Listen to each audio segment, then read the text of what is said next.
Hello everyone, welcome to my channel. आज चाहिँ हामी कसरी चाहिँ हट बनाउँछौँ भन्ने कुरा टेक्निकहरू चाहिँ सिक्न गइरहेको छौँ। सो स्टेप 1 चाहिँ हामीले मजाले मिक्सिङ गर्छौँ, कपमा मिक्सिङ गर्छौँ एन्ड देन मिडलबाट बिस्तारै विगल गर्छौँ अनि अगाडि हल्का पुस गरिदिन्छौँ पातलो लाइनले एन्ड देन कट गर्छौँ। यो चाहिँ हाम्रो हट भयो, विगल हट। फेरि हामी स्लोमोमा हेर्नेछौँ।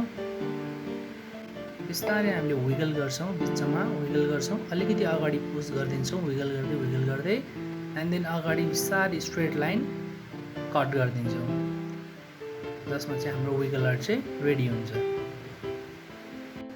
सो हाम्रो नेक्स्ट पोर चाहिँ नर्मल हट रहेको छ। राम्ररी मिक्सिङ गर्ने जसले चाहिँ एस्प्रेसोको ब्यालेन्स हुन्छ, कन्ट्रास्ट एन्ड देन बिचमा सेन्टरमा पोर गर्ने, जबसम्म अलिकति ठुलो हुँदैन तबसम्म पोर गर्ने and then straight line cut गरिदिने। यो चाहिँ हाम्रो नर्मल हट। फेरि एकचोटि हेरौँ हामी नर्मली मिक्सिङ गर्ने त्यसपछि हामी सेन्टरमा राख्छौँ, टक्क सेन्टरदेखि अलिकति अगाडि एन्ड देन पोर गर्छौँ जबसम्म ठुलो हुँदैन अनि हल्का कप पनि स्ट्रेट गर्दै जान्छौँ अनि फुल्ली कप स्ट्रेट गरेर अगाडि हामी लाइन चाहिँ कट गरिदिन्छौँ, जसबाट चाहिँ हाम्रो नर्मल हट चाहिँ रेडी हुन्छ।